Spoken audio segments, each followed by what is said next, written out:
Hello and welcome to this edition of an Outlook webcast.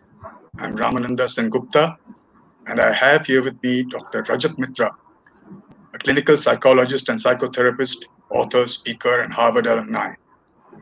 Dr. Mitra has worked extensively with Islamic militants, radicalized youth, survivors of mass violence and genocide, as well as prisoners in jails across the world. Today, he will talk to us about the psychological impact of this lockdown that our entire country is under and how to recognize and deal with it. Thank you so much, Dr. Mitra, for joining us. And Thank you. I look forward to a very, very interesting and enlightening discussion. Sure. Dr. Mitra, I'll start with a first sort of a question just to start the ball rolling. You worked in jails and places where people are under detention. How would you compare this lockdown with that kind of setup? Do you see similarities or differences?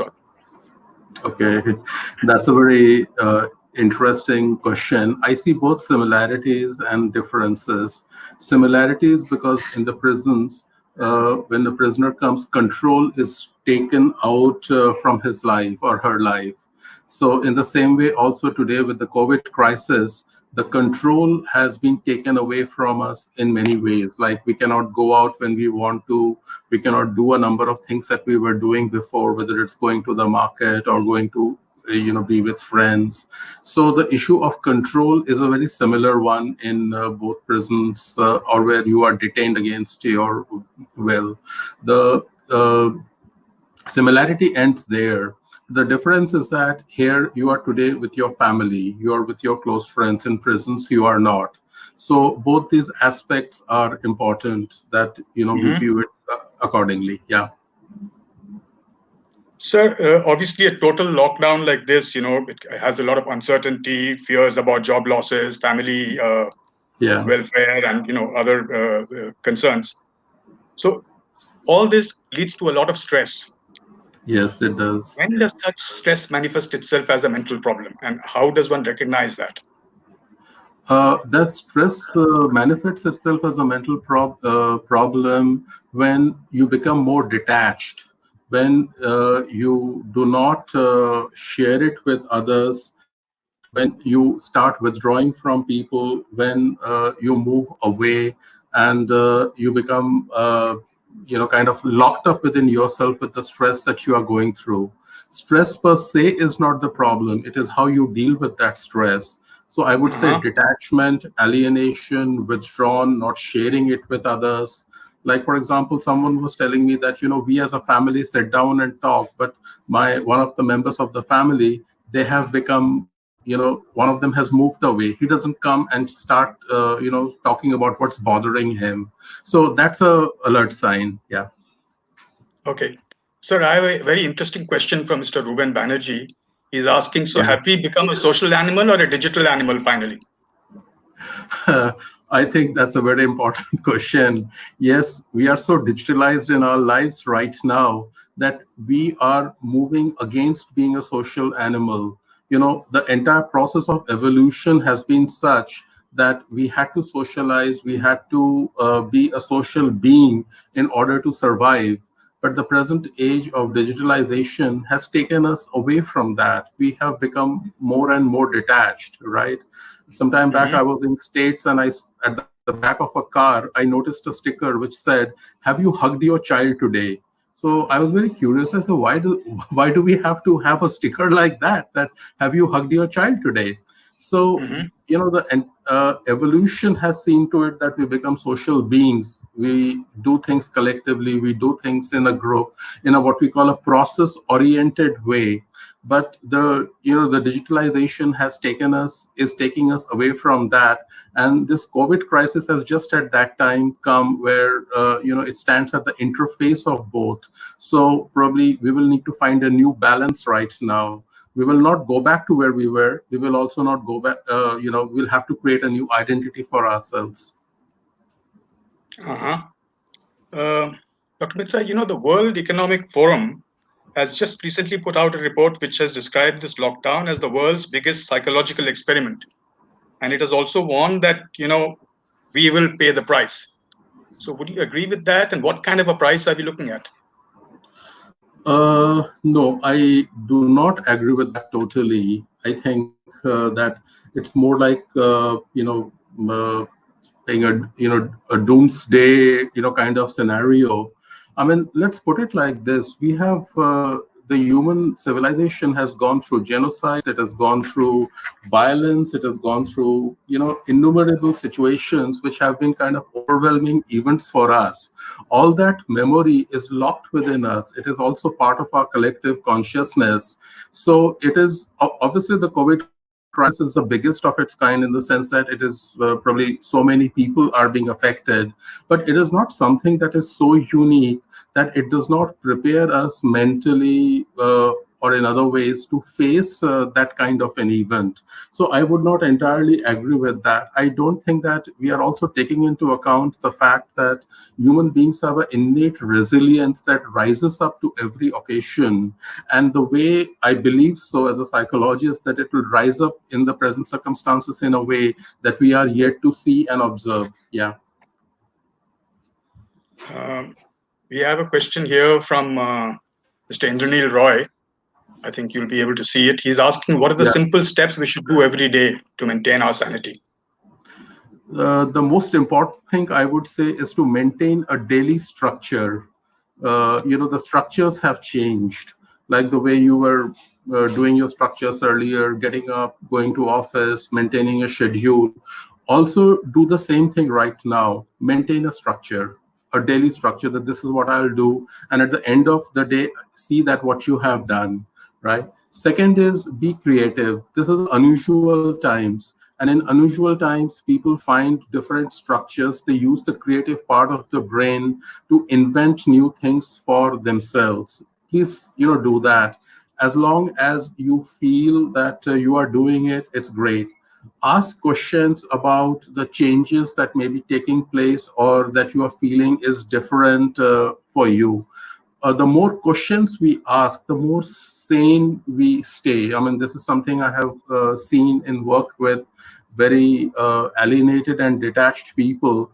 The more questions they ask, the more they talk, the more they were able to maintain their sanity. So sanity is not an issue until and unless we stop maintaining structures, we stop doing things that we feel that we have control over themselves. So when you feel you have control over your life, and remember, you may be locked up inside the home, but you still have certain freedoms left with you: the ability to think, the ability to feel, the ability to communicate, the ability to share what is going on inside you. Exercise them to the fullest right now. That is what I would suggest. Yeah. Right, sir. So we have a question from Shrutika. I think she's asking about students. So, Okay. I mean, Okay, first of all, how should students cope up in this time of uncertainty with their colleges, schools and colleges? Sure, that's a very good question. What is important is that, yes, this crisis, anxiety is one of the biggest issues. Like, for example, with other natural calamities or with, say, a war or with other things, we know that they are going to end. But with this one, we do not know how and where it will end. It began in a very insidious way, completely took us by surprise, and we do not know which course, which direction we are taking it, how it is going, right? So, as I would say, it is important to talk about it. It is important to know that what you are facing is just not you, it is universal. The moment you know that there are millions and millions of students who are facing this, and this is universal, your anxiety would go down. Anxiety goes up when you think this only belongs to you and only you are feeling when you this. take No. it personally. Absolutely. You give a personal meaning to it, but give it a universal meaning and then you will be out of it. That's one. Second, again, as I said, maintain structures, be creative. I know that I teach in a university. Some of my students, they are learning new things right now. They are thinking of how to apply their knowledge. So be creative and think how you can apply it. Yeah. Uh-huh. Sir, I have somebody else, Ramesh Ruya, who's asking, how do we cope with the feeling of claustrophobia? Okay. Uh, What is the feeling of claustrophobia like for you? Phobia is the fear of something which is harmless, right? It is something that you feel that it is not going to harm you. And it is important to know that not only you, but many other people are feeling this, that they are enclosed somewhere. And in that space itself, as I said, do something which is creative. Think what you can do to bring up something that is different and where you are able to exert your creative potential. Do that. You cannot change the space around you, but you can change the space within you. Hmm. And Dr. Mitra, I have an interesting question from Bhavna, who says, how do we explain the attacks that are taking place on doctors and nurses? Because given that they're supposed to be our saviors. Yeah, it is very unfortunate that doctors. I mean, one of my close friends was attacked very badly, and he spoke with me, and we spoke at length. Right?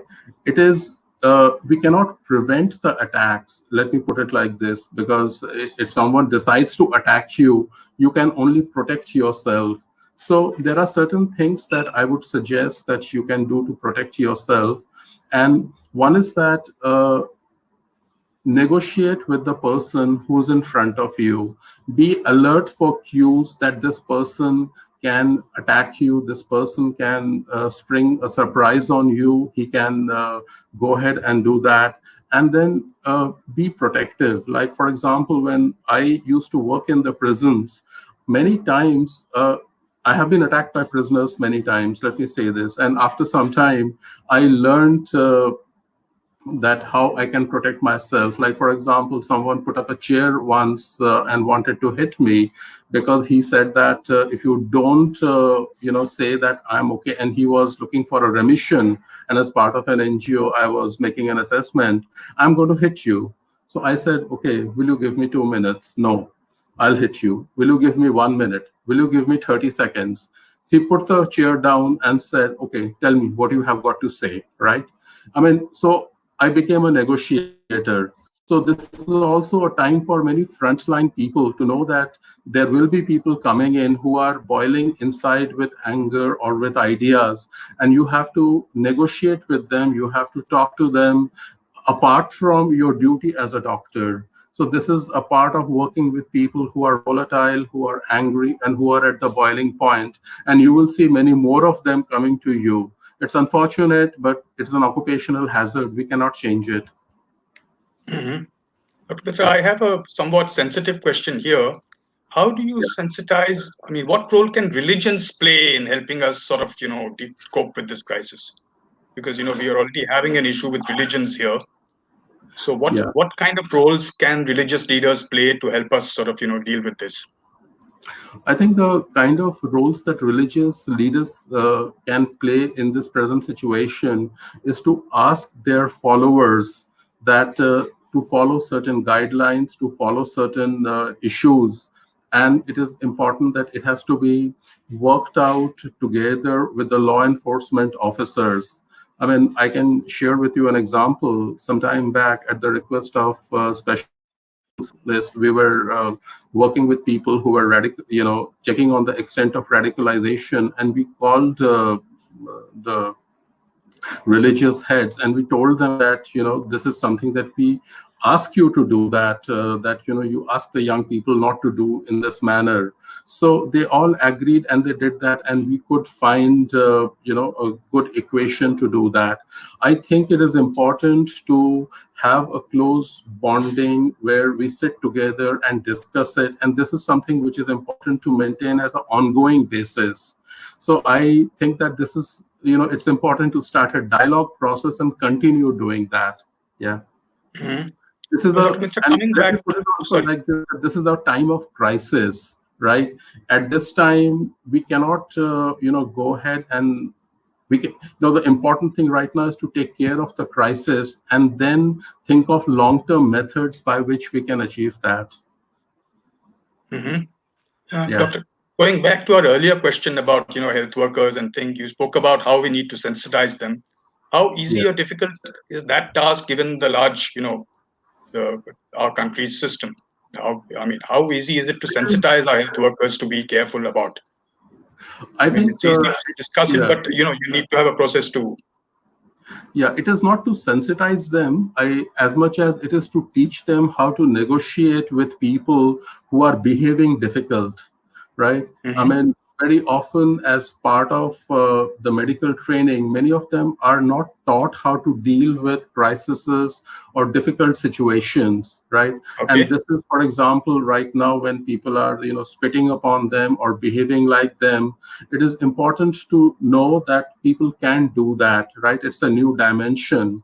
And it is important to help our healthcare providers to learn the art of negotiations with difficult people in crisis situation, in what we call hostage situations. Like, how do you negotiate with someone putting a gun on your head, right? So Mhm. they are being actually held hostage. I mean sometimes you are also a hostage metaphorically. Sometimes you are actually a hostage physically, because you are being threatened.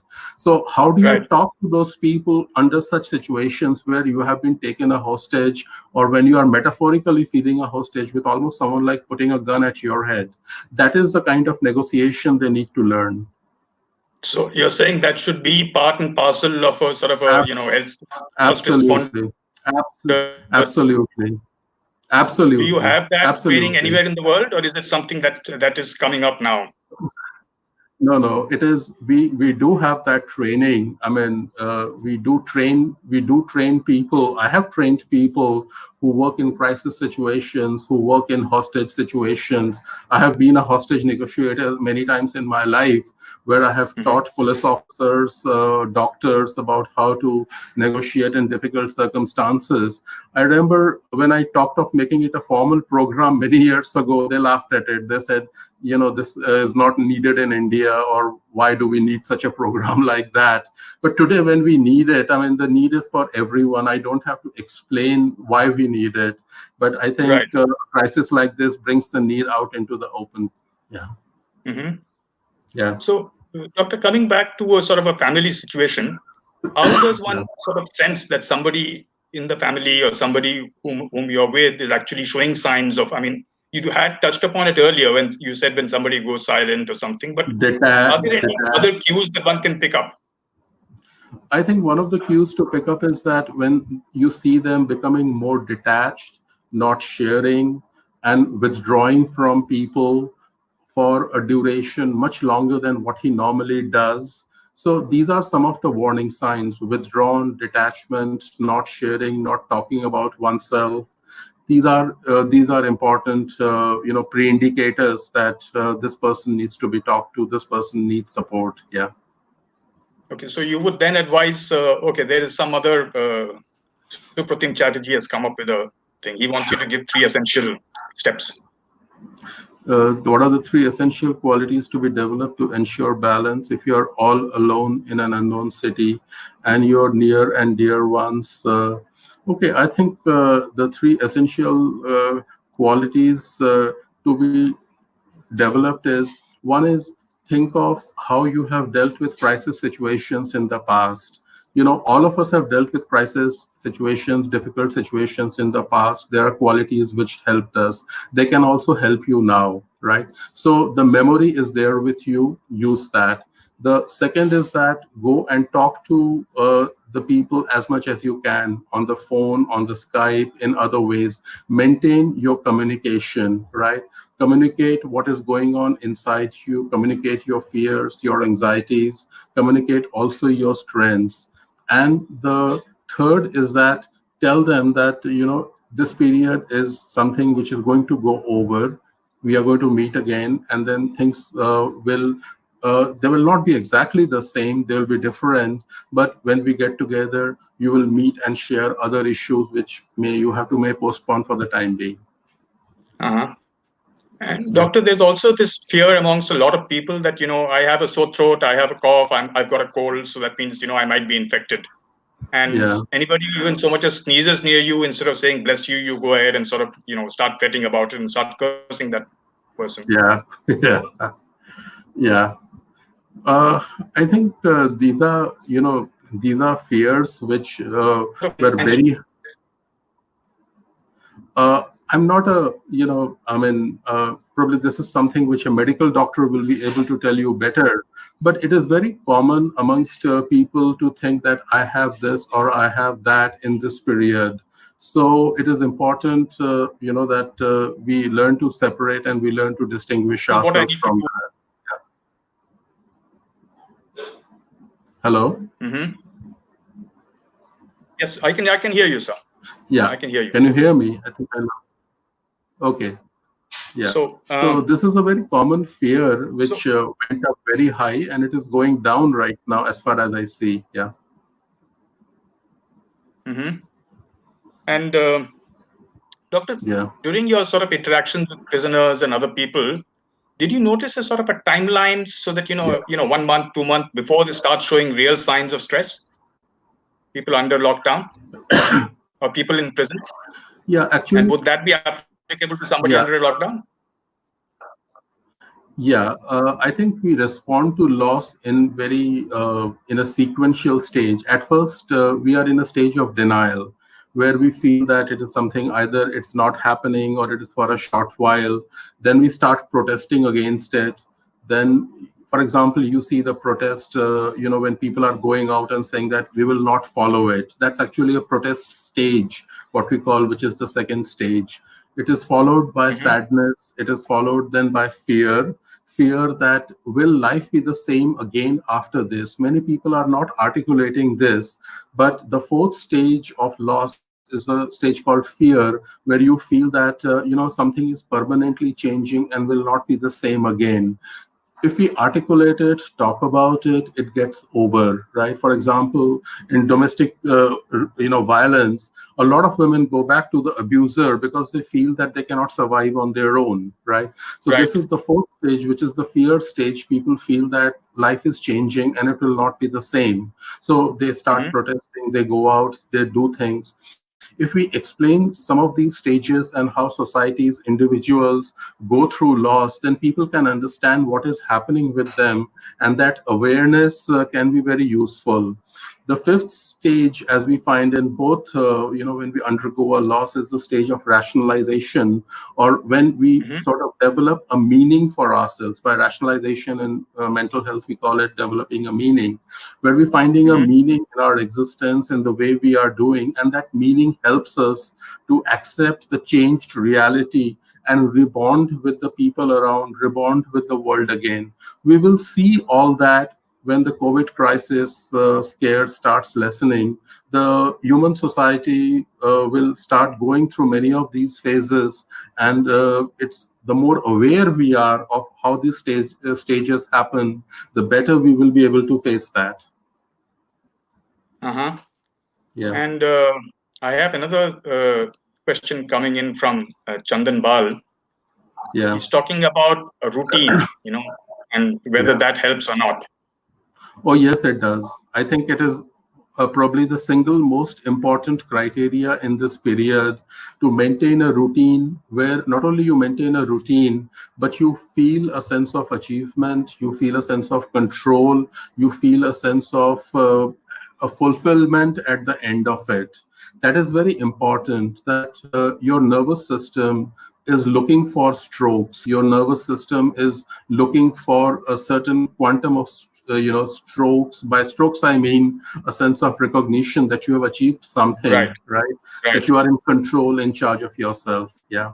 So it's very important. Yeah. Okay. And again, we have another question about how do we? It's about children, but basically they're asking that, do you treat preteens and teens differently? Not very differently, but children get affected differently than adults during a crisis. Children depend a lot upon what information is being given to them and whether the adults are acting as secure basis for their children or not. I'm reminded of a very famous video which I saw. It was in Syria. It was from Syria the other day. There was this mother who was running, and there were shells falling all around her. She had a baby in her arms. The baby was sleeping, but the mother's face was extremely tense. So the mother was holding and she was protecting the baby. So the baby was calm. So it depends upon the sense of secure base that we can offer our children. On that will depend a lot. How do we explain it? How do we give a meaning to all this? It is important to talk in a child sensitive language to them, to explain what is happening, how things change under epidemics, how we are there and how we are there to protect you and take care of you. So all these things together make a difference, and those are the things that we need to Okay. Okay. And Dr. Mitra, children. there's another question that's coming up, which has to do with the other end of the spectrum, which is senior citizens. What can we? I mean, would the same rules apply? Because there are reports that senior citizens are more vulnerable to the COVID virus than others. I'm sorry, we seem to have lost Dr. Mitra for a second there, but we have a whole bunch of questions queued up. So I would appreciate it if you could sort of, stay with us. I mean, I think there's a lot of people who have also lost connection as well externally. Dr. Mitra, will you let us know when you're back on track? Because I can't see you at the moment. So now, I personally feel that senior citizens need to be handled very, very tactfully, given that everybody says they are more vulnerable, but it also makes them feel very sort of vulnerable, and they worry not just for themselves but for others nearby who might be affected. So it is very important, just like you talk to the children, I think it's important that you talk to seniors and elders in the family as well, saying that we are all in it together and there's no need for concern, and reassure them every now and then. I think the reassurance is the one thing they look for whenever they get an opportunity to sort of worry about this kind of a thing. Then we have another question that I really wanted to ask is that job security. A lot of people are worried about jobs and whether or not they will have them. You did say that you should see it as a universal problem and not a personal problem. But it's very difficult to convince somebody who is worried about his or her future to say that it's happening to the rest of the world. So you shouldn't worry so much. So I'm trying to understand. I'm sure Dr. Mitra will be back with us shortly. I think there's a problem with the connection somewhere. So there are other questions that have come in. We have somebody who's asking about, have our social media spaces become too angry and toxic? And how do we sort of differentiate or identify truth from fiction and fake news in these times? Because everybody is glued into social media, and that can be a powerful tool for good or bad. So I think one of the primary things we need to worry about is to ensure that we don't forward things that frighten people. Dr. Mitra is back. Hello. Yeah. Sorry, we got Were you able to hear disconnected. some of the things that I was talking about, sir? No, Or no, did you lose not. connection? So anyway, Yeah. so we were talking about tips that we can give senior citizens to sort of help them cope with this pandemic. And would that be different from talking to children, or would you have to because they've No, been told different. that they are more vulnerable? Yes, I think, So yeah, I think it's a good idea to talk to senior citizens at this time about their resilience and ask them that, you have faced through so many different crises, so many difficult situations in your life, right? How did you face that? And, if they talk about it, it's also an opportunity for them to, remind themselves of their own resilience and point out that some of the same rules you need to follow in the present one. So it's also an occasion to bond with the senior citizens and also to bring out their strengths and also point out that you need to follow some of the same rules right now that you followed earlier. Like I was talking to someone about partition, and I was talking to someone about the 71 war, where they were locked up inside and they stayed near the border. So they talked about these things were very similar at that time. And so I said, yes, it's very similar. And this time only the enemy is someone who's invisible. Only, that rule. So they felt very calmer after that. Uh-huh. Yeah. So that we spoke about elders, we spoke about children, but what about people? I mean, when we talked about fears and concerns of the average person, it usually has to do with job security. It has to do with a lot of other things. And you mentioned that we need to tell ourselves that we are not alone. But that Yeah. is that may not be quite the thing that, I mean, if I keep telling myself I'm not alone, I don't find that really all that reassuring. I only know that there's a whole lot of other people who are equally in as much in trouble as I am. So, I mean, how would you cope? What advice would you have for such people? Yeah, I think that's not the only way. What I meant is that to know that what you're going through is universal. It is not something that only belongs, because that takes away a lot of anxiety. The second thing to keep in mind is that sometimes crisis also brings out the compassionate part of other people. For example, in concentration camps, it brought out compassion within each other. People were not fighting anymore, right?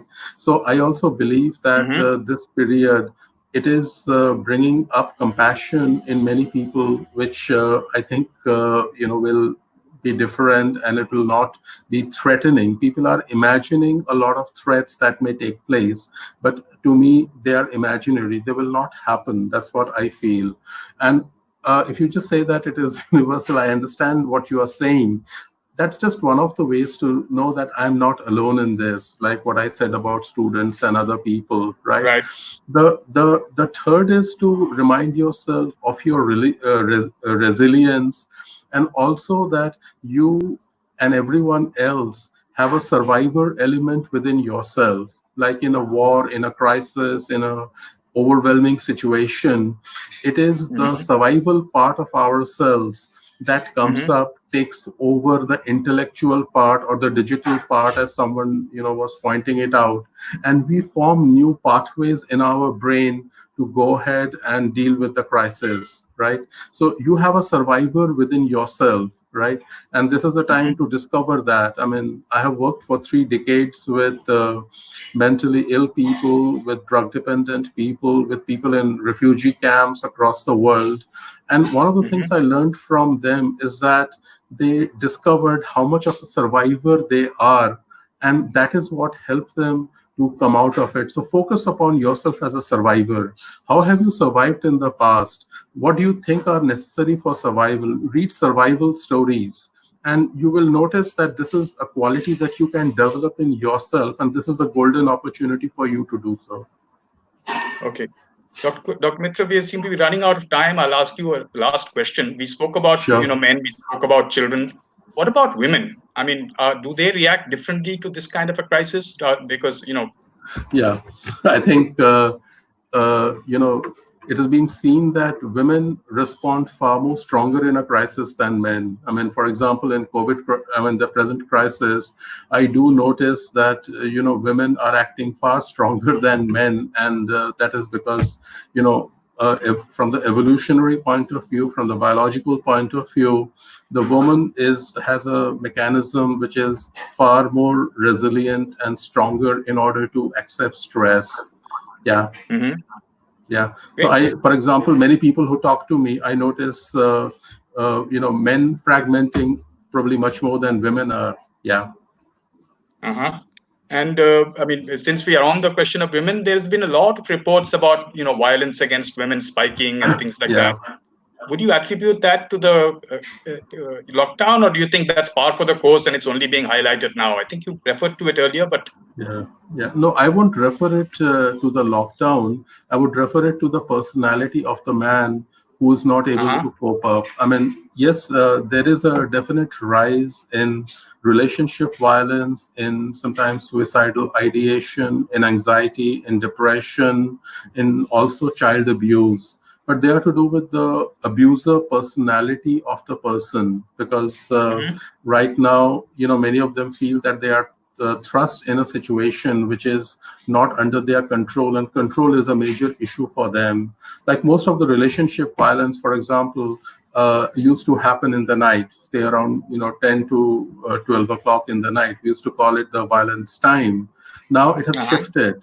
We see it happening sometimes in the daytime, sometimes other times when talk about, because people seem to be losing a sense of control over themselves. It is Right. not so much to do with the lockdown, it is to do with their personality. They need help, and they also know, as one of them pointed out, that if they call the police is caught up with other issues, so they will not be able to come immediately like they did earlier.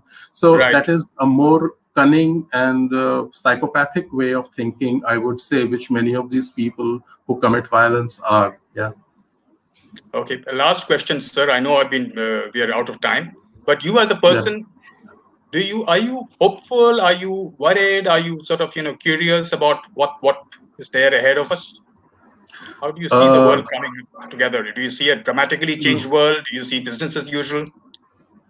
I don't see it as usual. I see that things will change in many structural, many functional ways. We will not go back to the same way in which we were before this crisis, right? Many things will change, and we have the capacity. I am hopeful that we will manage this change. We have managed many changes in human history. I mean, when, for example, the Second World War was there, people said that, the doomsday has come. We have had talks about doomsday many times, but every time we have grown up stronger. And I think that it's a time when each one of us need to bring out the inner leadership within us, and that is a very important quality that probably will come out of it. So I am hopeful. I'm not despondent. Yeah. Wonderful, sir. On that hopeful note, let me thank you very, very much for being with us, and You're thank welcome. you all for watching. Thank you, Dr. Mitra. I hope we can catch up again for another very, very Sure. scintillating interview. Thank you, sir. Have a Thank great you. evening. You too. Thank you. Bye.